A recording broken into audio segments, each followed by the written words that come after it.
Welcome to Luminescence, Common Sense Spirituality, a show designed to share spiritual insights with you so that you can comprehend the universe and how it functions. You are about to experience raised consciousness. This is a place where spiritual principles are shared with the goal of assisting you to expand your understanding of both the seen and unseen worlds. Luminescence Common Sense Spirituality helps you to discern the timeless truths handed down from wise sages through the ages, from the airy-fairy nonsense that is being taught today. Now, here is your host, Lynn Wyeth. Welcome to Luminescence Common Sense Spirituality, the radio show that disseminates esoteric knowledge and common sense spirituality. I'm Lynn Wyeth, creator of Namology Science, the ability to know all about a person's personality and their soul's purpose simply from a person's name. Now, the beautiful inspirational song you just heard is called Shine by Dee L'Amour, and you can find out more of her music by visiting her website, which is deelamour.com. It's DLEMOR.com. Our topic today is death and dying. What actually occurs when we die? Do we have a choice of where we go next? Do we know ahead of time when it's our time to go? Are the stories about the tunnel of light true? Does it hurt when we die? Once dead, can we contact the ones we left behind? How does that work? What is the other side like? And our special guest today is Susan Rowlen, and she's going to give us this answer because she has experienced death on this side and can talk to the dead ones or what we consider dead on the other side. So she's a perfect guest for this topic. Susan's a native Chicagoan. She's raised on Chicago's northwest side as a child, and she did not have a conventional childhood. From the age of 6, Spirit singled her out and set in motion her journey to provide healing, clarity, and guidance.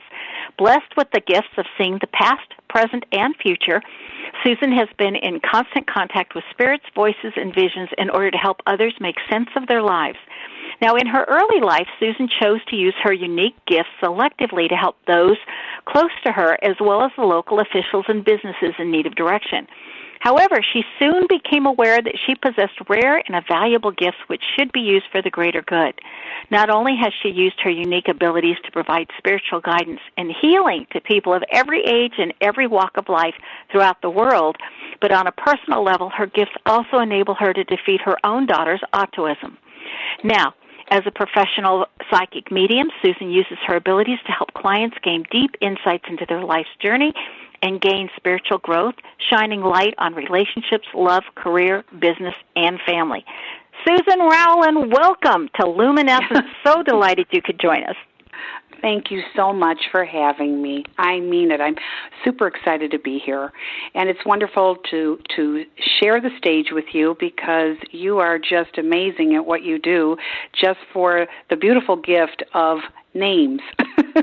And I can attest to it because it's amazing to what you can see in a person's name. So energetically, what you pull out of that, it is so true, right on the money on all counts.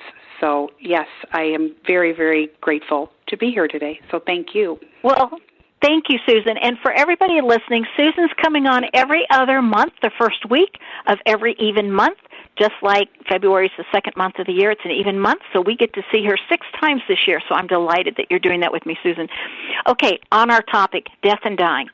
Talk to us first about your own personal experiences before I get into my list of questions. Well, I have had 2 near-death experiences in my life. I'm now 58 years old, but the first time I had this, I was pregnant with my daughter, and I had a very turbulent pregnancy with her. It was very, very hard for me.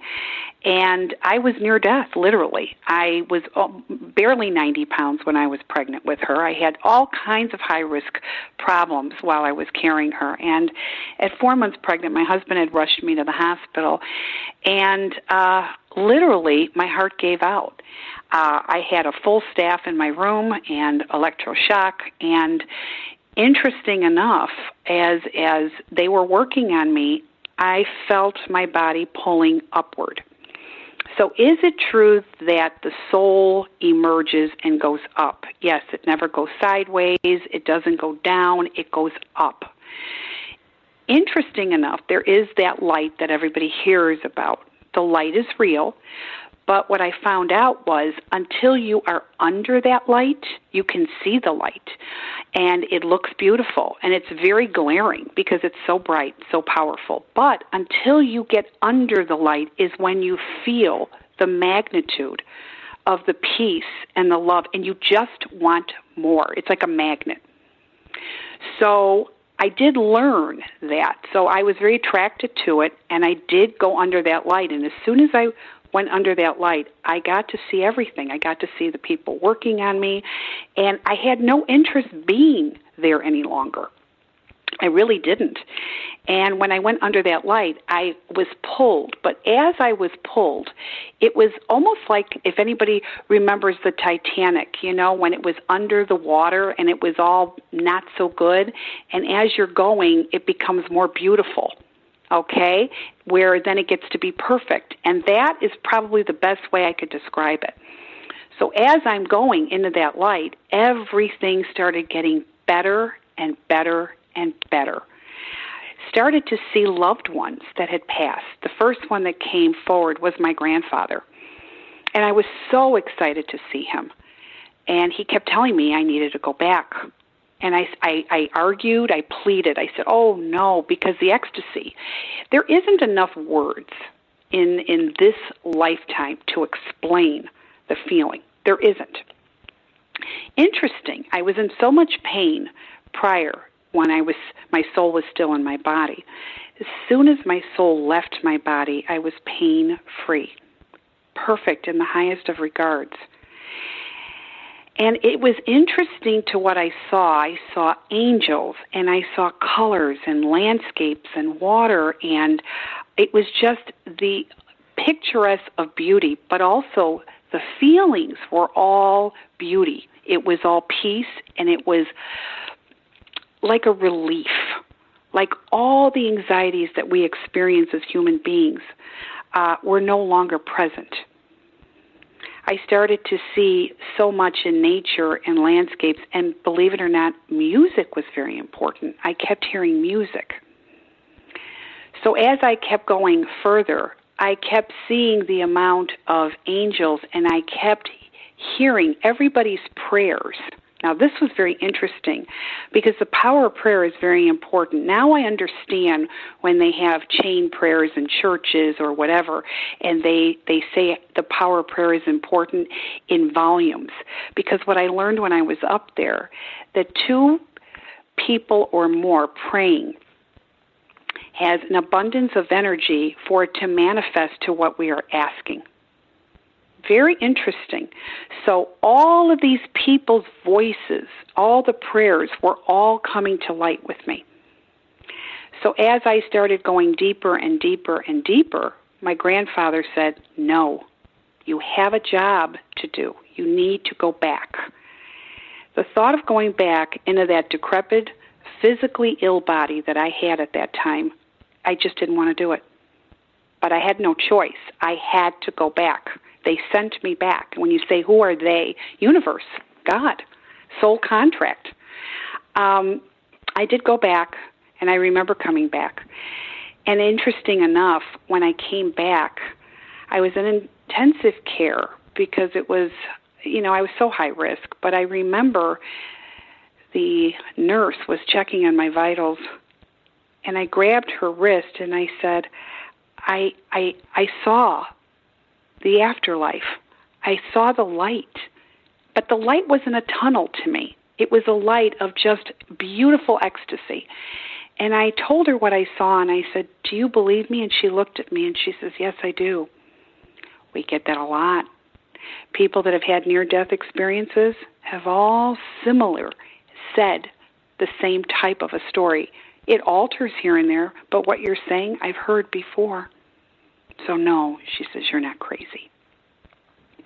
So I remember that, and that really changed me. I no longer fear dying because I look at it as a rebirth. So for people listening, I'm not saying I'm in a hurry to go because now I understand it. There are things that we need to do, but when it is our time, do not be afraid. For those of you that, know people that were alone when they passed, again, you are not. I got to see my angels. You are abundantly visited by people that have passed that are all coming, not for you, but just to help you through it and not be afraid. So it's a lot. A really quickie question, Susan. Mm-hmm. I have read that the colors where you're going are so intensified that they're just spectacular compared to the colors that we see here. Is that true? Is that what you saw? Yeah. The landscapes, even nature, a lot of mountains and trees and all of these things. And I also saw animals there. That's another thing I wanted to say. So for those of you that are listening that love your animals, trust me, you will be reunited with them as well. It's very freeing. It's a very freeing concept to what we experience. So is it real? Absolutely. Many people that were once atheists that have passed, it's interesting when they come into a reading that I do, and the first thing that they tell me is, there is God. When I tell the loved one sitting in front of me, they say, that's interesting because my brother never believed in God. I says, all the more. So, it is eye-awakening, but the colors and the music is quite profound. Very, very much so. So it's a great question because, yes, and it's on a magnitude of level. So colors also project feeling. That's why I tell people here on Earth, certain colors for certain people could really heighten a mood or can lessen and darken one's mood. So it's very, very important. So if you're a person that's very sensitive to color, you should always be the one to pick out the colors because it speaks to you. Well, that's fascinating because I can't get enough color around me in my house. Okay. See, I love that. That's great. Yeah. So when you said you could hear all the prayers, I have taught my children, so I'd love your intake on this, because I'm looking at practical ways of using prayer, okay? So one of the things I did was teach my children that every time you saw a car accident or people hurt in a car accident, that you take a moment and you pray on their behalf. And that if everybody was doing that when they passed a car accident, that person would benefit from it that was involved in that car accident. Very true. And my husband can attest to it because when I see someone who's ill or had a car accident, I don't know, maybe they're okay. I always do my cross. I start out with a cross and I say a prayer. So what you are teaching so many people to do is highly, highly beneficial because the power of prayer, I stand by it. I didn't realize it until I had that moment on the other side to see. But here, I heard all these people all over, different voices, and you hear it. It was like you're on an expressway in a traffic jam, and you're hearing all of this, but it's all prayer. So, do they hear our prayers? Most definitely. So I think it's a beautiful way to teach children, and bless you for that, because that is something that you're teaching your children, unconditional love and caring for someone that you don't know, but the meaning is so clear. We always have to have the best intent for anybody that we come across to. I do. I believe that. Now, about 2 months after my dad passed, and I was praying on his behalf and talking to him, he got to communicate with me, and one of the first things he said was, stop being so redundant. I'm hearing everything you say on my behalf, and I don't appreciate the redundancy. I got it. Very true again. I always tell people if someone's in a coma or somebody is just not well and they're in between worlds, as I say, they're half in, half out, and they haven't literally passed yet, they hear everything. So be careful what you say. If someone's in a coma, step outside with a doctor or a nurse if you want to talk, very lightly, because they hear everything. So a lot of people think, they don't know anything, they don't hear anything. I beg to differ. They hear it all. Well, I thought it was amazing when Dad told me he hears all of it, that it's almost like he didn't have a choice not to hear it. And so I have passed that along, too. We don't have to be redundant. They got it. Yeah, and very true. Yeah, but you know what? It's interesting. It's the subconscious that is acting very active, and it really is. It almost, the subconscious comes to life. So when you went there, it was so marvelous. Why would anybody ever want to come here? Well, it's funny because my mother, when I was a little girl, used to say one glimpse of heaven and knowing you can't stay is the biggest punishment of all. Well, I never understood that until my near-death experience, and boy, did her words resonate. I said, oh, God, she's right. But, you know, it's because it's freeing. We become the best souls while we are up there. Very interesting, but it's very real.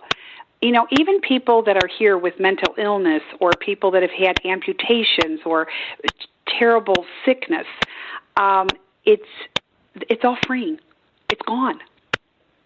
And okay, so when we come back from our first break, what I want to know is, why do souls choose to come to the earth plane if heaven is so wonderful that we really wouldn't want to leave?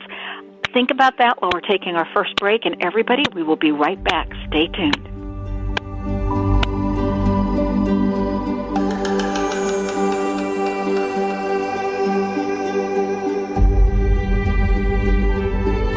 Your conscious connection to a more mindful world. OMTimes Radio. IOM FM. OMTimes Magazine is one of the leading online content providers of positivity, wellness, and personal empowerment. A philanthropic organization, their net proceeds are funneled to support worldwide charity initiatives via Humanity Healing International. Through their commitment to creating community and providing conscious content, they aspire to uplift humanity on a global scale. OMTimes, co-creating a more conscious lifestyle.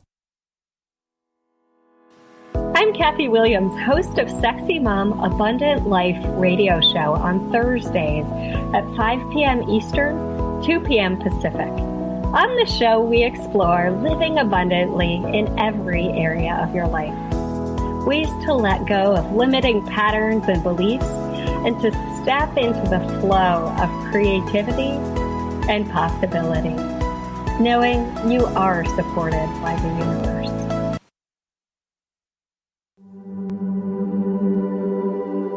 When you need to know, meet Susan Rowlen. She is a gifted psychic medium, intuitive, and heart-centered healer who has given countless psychic and medium readings to clients all over the globe. Clients describe Susan as being warm-hearted, highly accurate, intuitive, inspiring, non-judgmental, and the real deal when delivering her readings to clients. As a professional psychic medium, Susan uses her abilities to help clients gain deep insights into their life journey and gain spiritual growth, shining light on relationships, love, career, business, and family. A gifted spiritual healer, she is ready and uniquely qualified to help you transform your life. You may schedule an appointment with Susan via her website, SusanRowlen.com.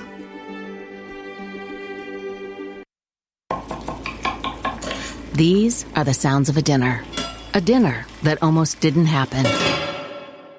A dinner now served, thanks to people like you. Due to COVID-19, 17 million more Americans may face hunger. Feeding America is helping our neighbors in need. And if you're able, you can too. Donations are being accepted at feedingamerica.org/coronavirus. Brought to you by the Ad Council and Feeding America, 200 food banks strong.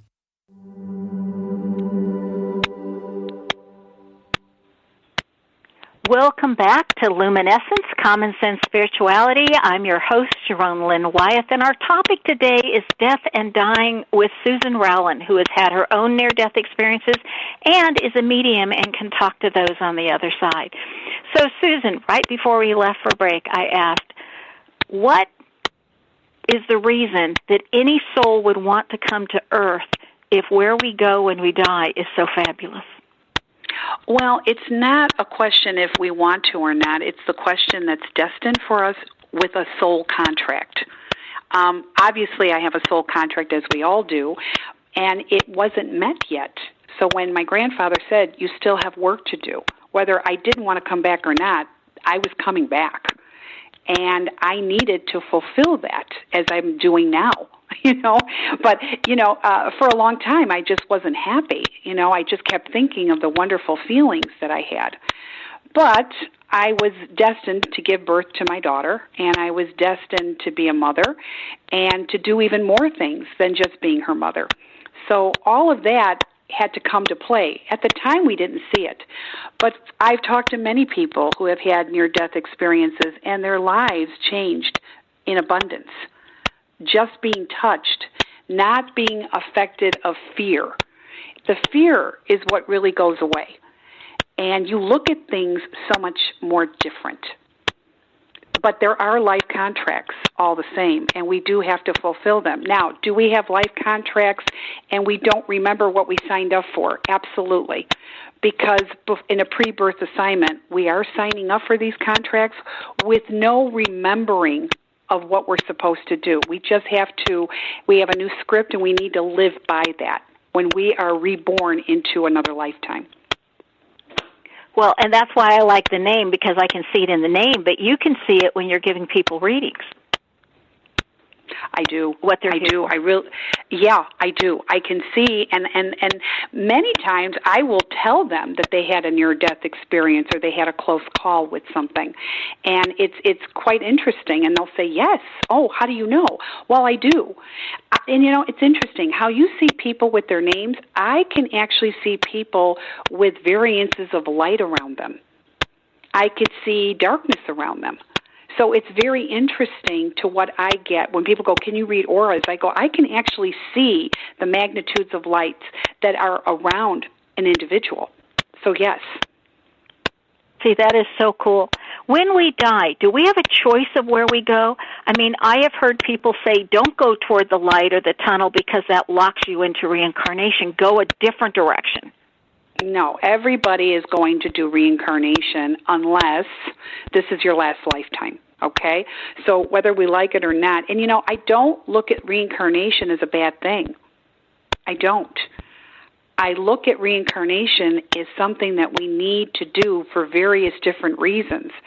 Most people think reincarnation is a way for us to learn. One aspect, yes, but maybe you're the unconditional love the next time around, that maybe you're the facilitator and the healer and the teacher. So you might be the handicapped person in another lifetime. You might be immobile, and because you're handicapped in a physical way, it's everybody else that's around you that's learning something because of your condition. So, yes, you can be the sacrificial lamb and sign up for that because of what you can teach others. Now, as far as going through that light, everyone listening today, remember my words. And the light comes for everyone. Don't be afraid of it, but you do need to go into it because you also have to finish this lifetime, and that light is part of this lifetime. There is an ending and a beginning. If you don't go into the light, you're stopping your ending of this lifetime. What happens is because you become earthbound, and there's no place for an earthbound spirit. So if somebody went oops and became an earthbound spirit, couldn't they just go to somebody else's funeral and jump into the light when it showed up for them? You can, and I always say that because you get the light for 72 hours. Most people don't know that. A lot of psychic mediums don't know that. The light, now here's the way it works.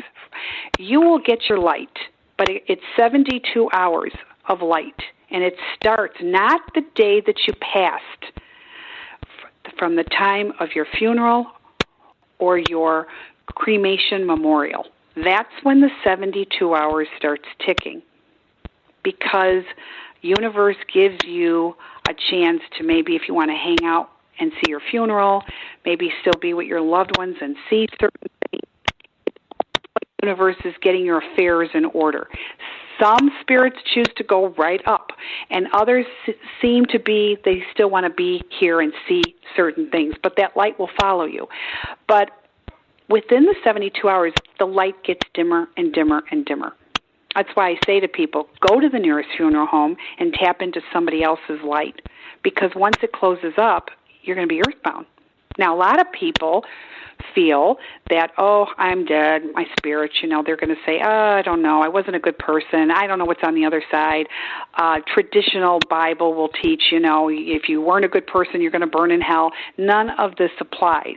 But a lot of times earthbound spirits stay behind for fear because of the unknown, or they can't leave their family members, or they've had a tragedy of an explosion, a car accident, and they passed so quickly that they just weren't ready, or they were murdered, so they want to hang out and help officials maybe solve their crimes, okay?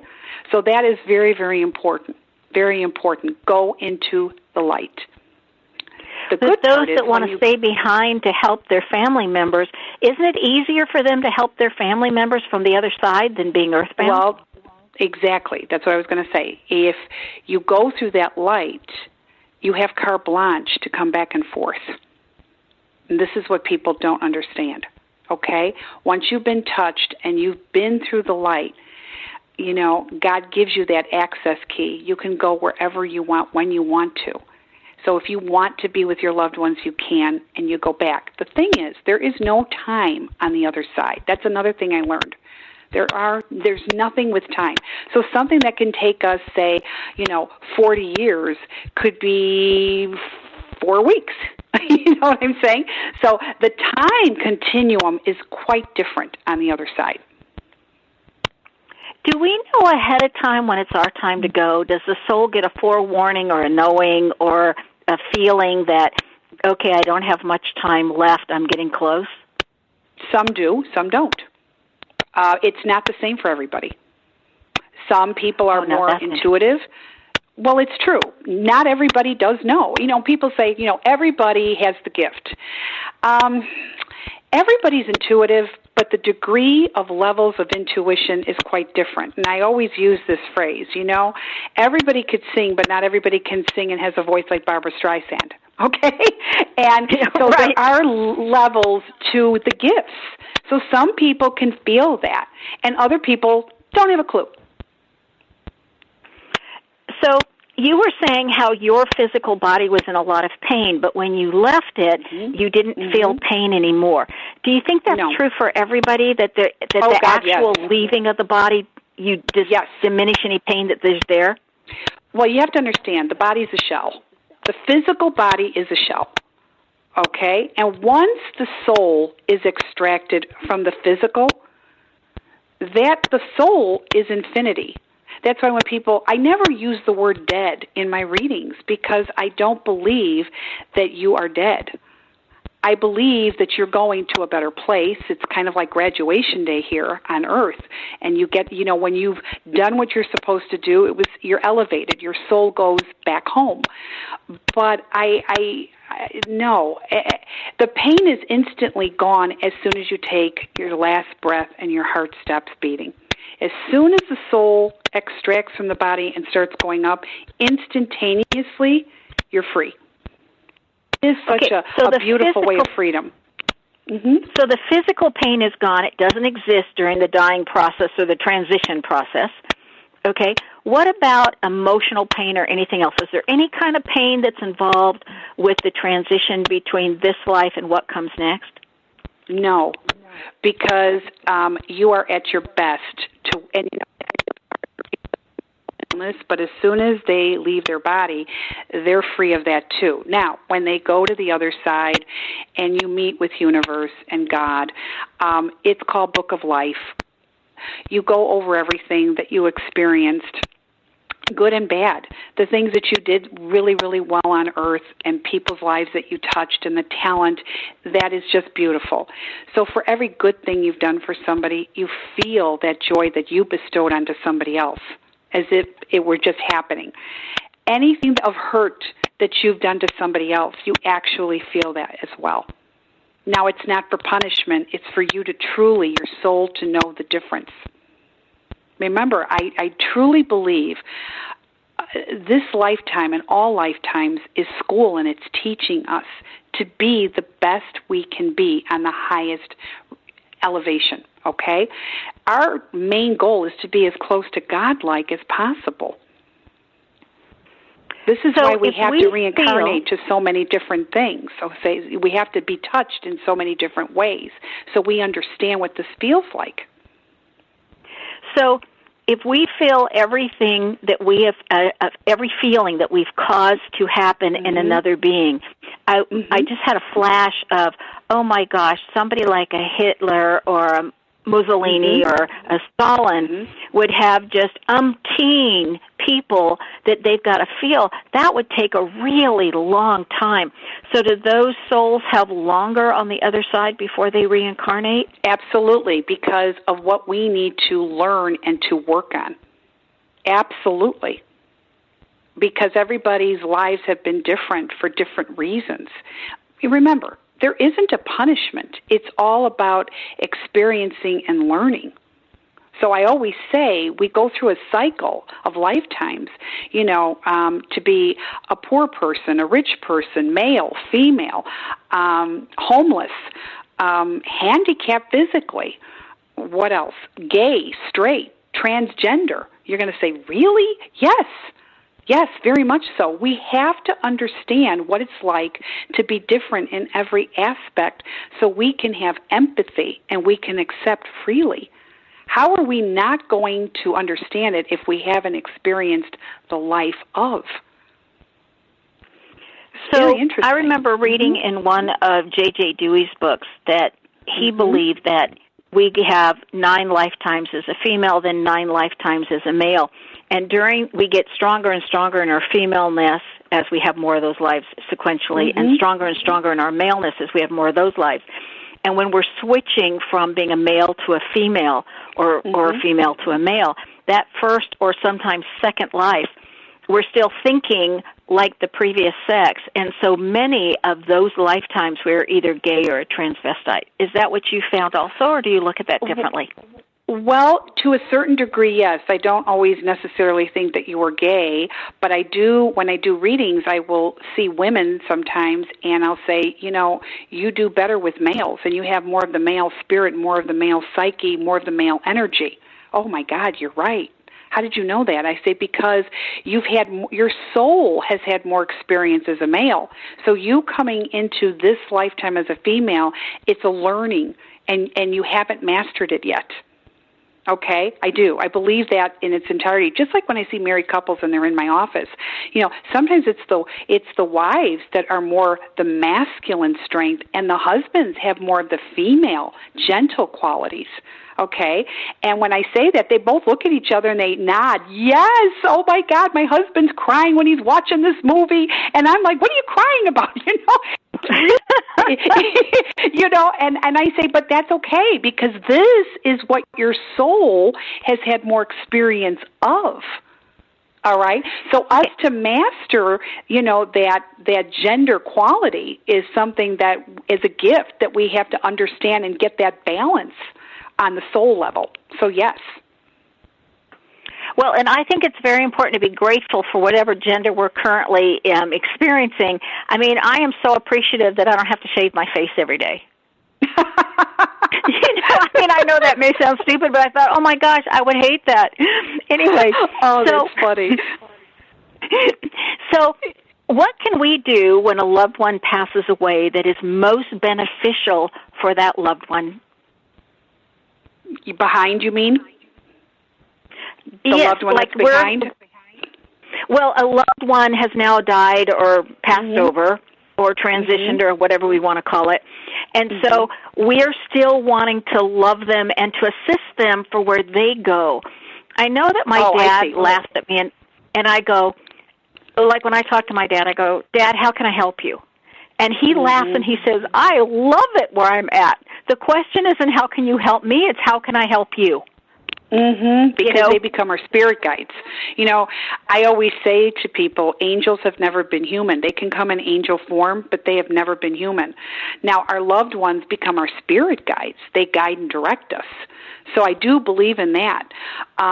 But I always say, my father had passed, it'll be 2 years this March, and I talk to him all the time, but I always say thank you to whatever he's trying to tell me or something that he helps me with. But I always pray to God to bless his spirit and his soul, okay, to keep him blessed on every count. Bestow your richest blessings onto my Father's soul. It's very important, just like I tell people when you're praying to your angels or a spirit guide, or there's so many out there, miracle workers, make sure that gratitude, of course, everyone knows about the gratitude, but pray to God to bestow God's richest blessings onto their spirit and their souls as well. So whenever I'm asking for help, I do pray for them as well. I do. Well, and I have always thought, again, you come back to that power of prayer. Okay, we are just about ready for our second break, and when we come back, we're going to ask Susan about when we're on the other side, how do they contact us, and does it take a lot of time? Is it a new skill they need to learn? We want to know what it's like for them on the other side. So stay tuned. We'll be right back with Luminescence, Common Sense Spirituality.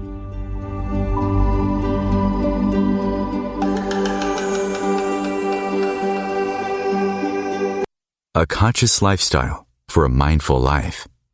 OMTimes Radio. IOM-FM. Host your show on IOM-FM, the radio network of OMTimes Media, one of the more recognized brand names in the conscious community, and is backed by the extensive marketing reach of OMTimes. Hosting a show on IOM-FM immediately connects you with our extensive dedicated community.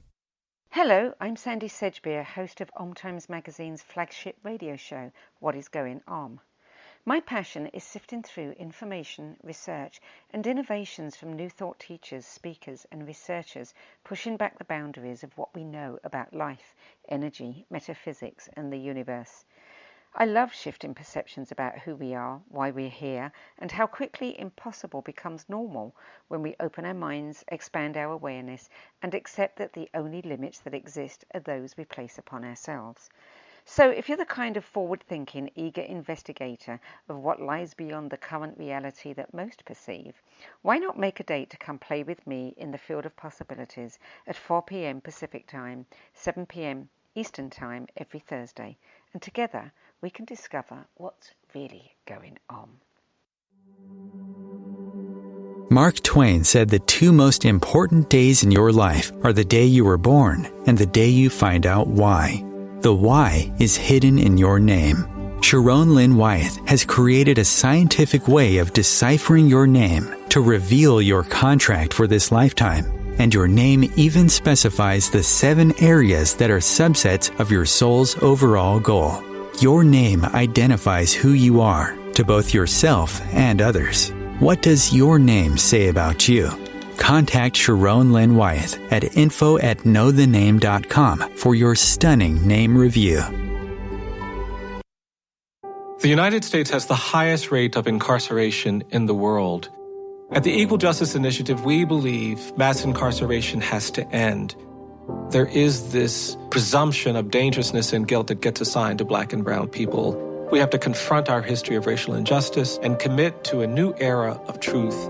There's something better waiting for us, something that feels more like freedom. Truth can inspire change. Please learn more at eji.org.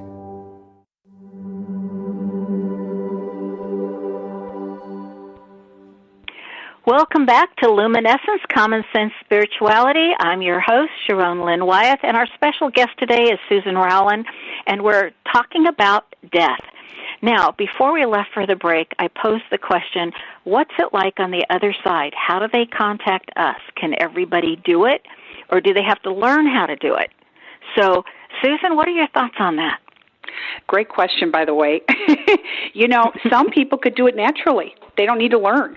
And those are the people that are quite intuitive on a very high level. And it isn't just that they can contact with them and have communication, but they've always were able to see things throughout their life.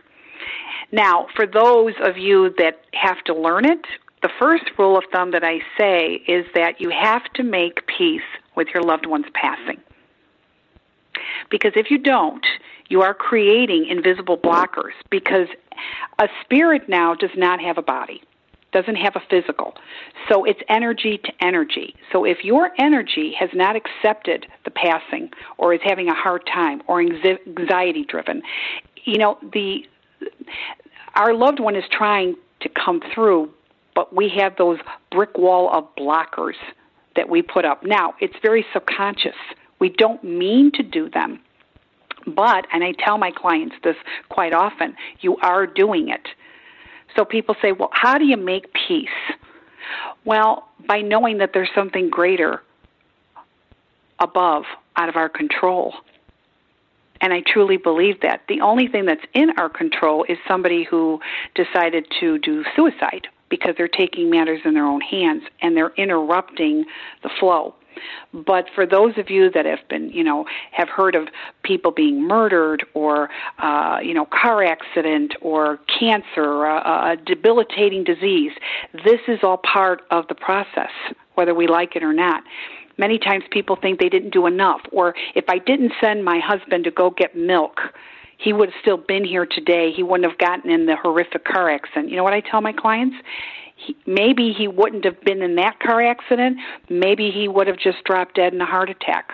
Maybe he would have stopped breathing in his sleep, or maybe the next day he would have gone.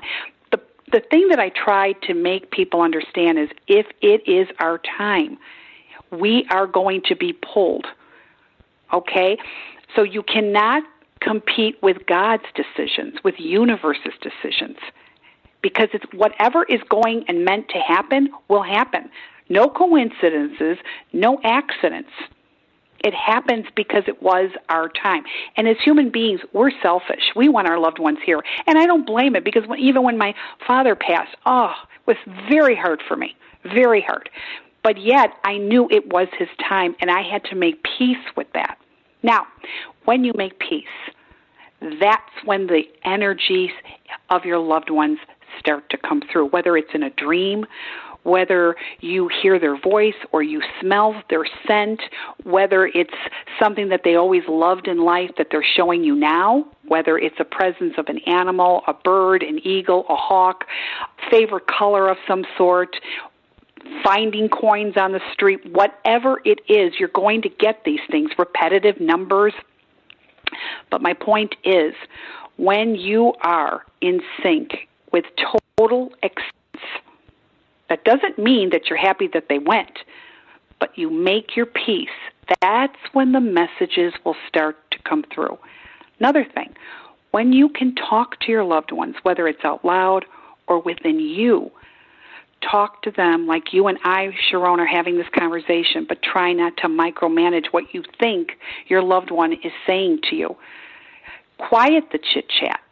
Let the messages come through. Don't micromanage, because that will get in the way with what Spirit is trying to show us. But yes, it can be done. Are more messages easier for ones on that side to come through when somebody's sleeping and to come through in their dream state? It can, because you're most relaxed when you're sleeping. This is why dreams and you don't have resistance.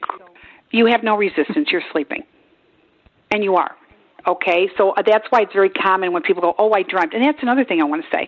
When you dream of a loved one, and it was a profound dream, and sometimes your loved one won't speak to you. They're just showing you, but they never look better, or they look younger. That's another thing. You get to pick the era you want to come back in. So say you were 90 years old when you passed, but you're coming in, say, maybe in your 50s. I will bet money that that person really enjoyed their 50s. Okay, so you can come back, or a lot of times I'll see somebody like a grandfather, he was a Navy man or a Marine. Yes, I go, he's in his uniform, but boy, was he good looking in his day. Boy, did he have the muscles. Yes. I said, okay, that was his favorite time coming through, because that's the time I'm seeing him. Okay, so yes, you can, but it's very, very important, very important. But they will come in dreams. Sometimes they won't say anything. Really quick, I wanted to add, when I was on the other side, I wanted to say this too, that I forgot. Things that I was hearing was communicating telepathically to me. I wasn't actually having verbal. And that's something that I needed to say, because when you're on the other side, it can be quiet, where people literally aren't talking to you, but yet you know what they're trying to reiterate. That's another thing I want to say. So when you have a dream of a loved one, they may not say anything, but yet you just know what they're trying to communicate by showing. Well, I was going to share that when my aunt passed over, she was a voracious traveler. She just loved traveling when she was here. And so I asked her one time, I said, so how is it over there? How are you doing? And the response I got was, I love it. You can go anywhere you want to go with a thought wave. You don't have to make a reservation, get on an airplane. You just think about where you want to go, and you're there. She goes, it travels so much easier here.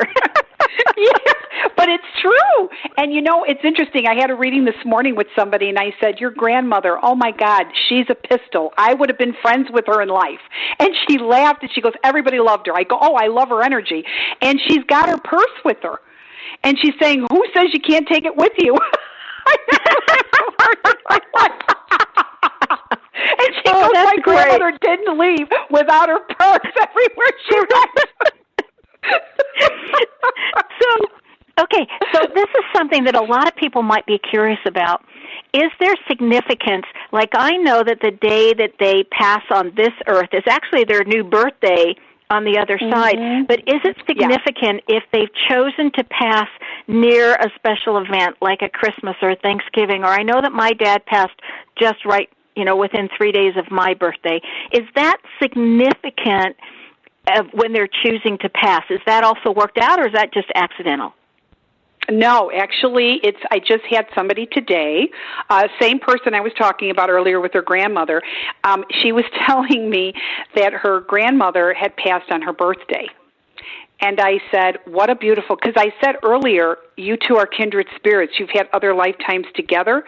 So you have something very special, like an invisible umbilical cord. Okay? And she says, well, she passed on my birthday. I said, how lucky. Because that tells me the degree of specialness. A lot of times people go, oh, God, she passed on your birthday. That's terrible. No, it's not. That is a beautiful gift because you two will always be in sync. Now, when we leave, the way we came into this world as a birth, when we leave is also a birth. So they get a birthday now for when they're reborn or back in the spiritual world on that side. Yeah. Very, very much so. So did you ever hear of, when somebody is dying in the hospital or in hospice and somebody 2,000 miles away is flying in to see them, and that person who's so sick and dying, they are hanging on by a thread, and as soon as that person comes, they've got 5 or 10 minutes, and then that person passes. It's because that person was waiting. Does that person have the control when they're going to let go? The answer is yes. Just like, I'll flip it. Somebody was with them day and night, okay, and they went to the washroom or they went outside to talk to the doctor, and that's when that person passed.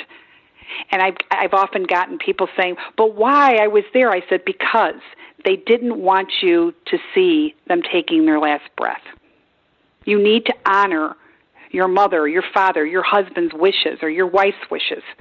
This is the way they wanted it. And they knew that you were there. Don't worry. So some spirits want you there, some spirits don't. When a person passes away, my dad says you could feel their soul departing. Now, he was a physician, and a lot of his patients would wait till he was in the room to take their last breath. And he had a belief that you could feel their essence leaving, and it was almost like a blur, or your eyes went a little foggy in that one area. And he said the other thing is he always felt that if you were present in the room when they left you a gift. They do. I agree with that. Your father, 1,000% correct, because they leave you a gift of that feeling. That is you know how you are present to witness a birth? You are okay. It's the same magical gift to witness somebody passing to the next life. It is a gift. So it is a feeling then that is left behind, probably of peace or love or something like that. Well, it's interesting, yes, because when I'm doing a group reading, many times I can look and eyeball everybody that was in the room and their mother was passing or their father was passing, and I will eyeball everybody that's in my conference room, and then I will look and I will point out to that one specific person that they felt their parents' energy go right through them. And they're spot on every time, because they say, oh, my God, yes, I felt it.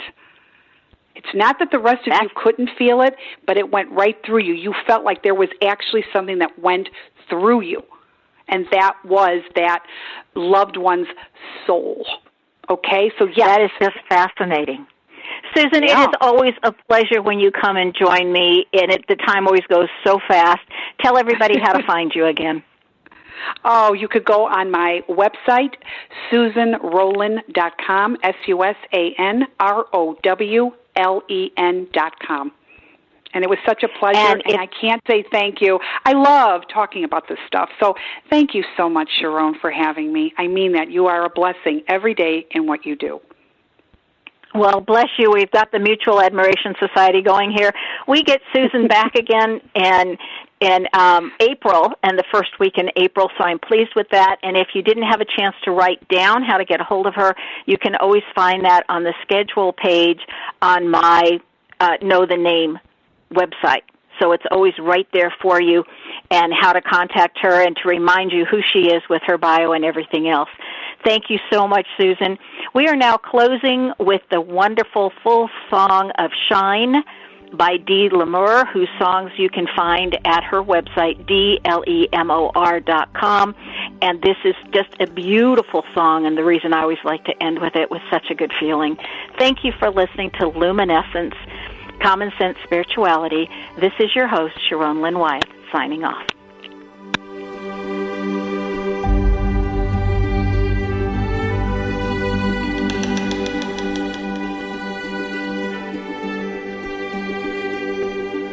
She remembers so long ago, gazing in the mirror, an image of an angel smiling back at her.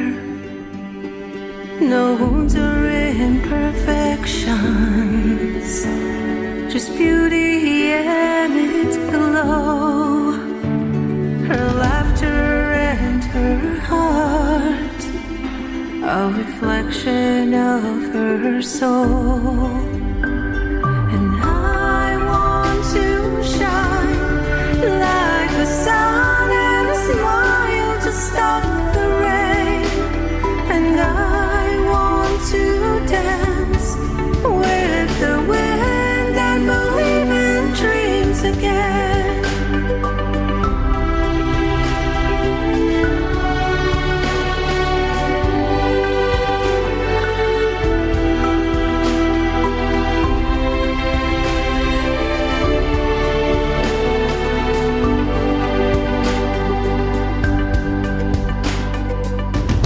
When the paintbrush of life stroke the canvas of her, the light slightly dimmed, her reflection unseen, and all that she knew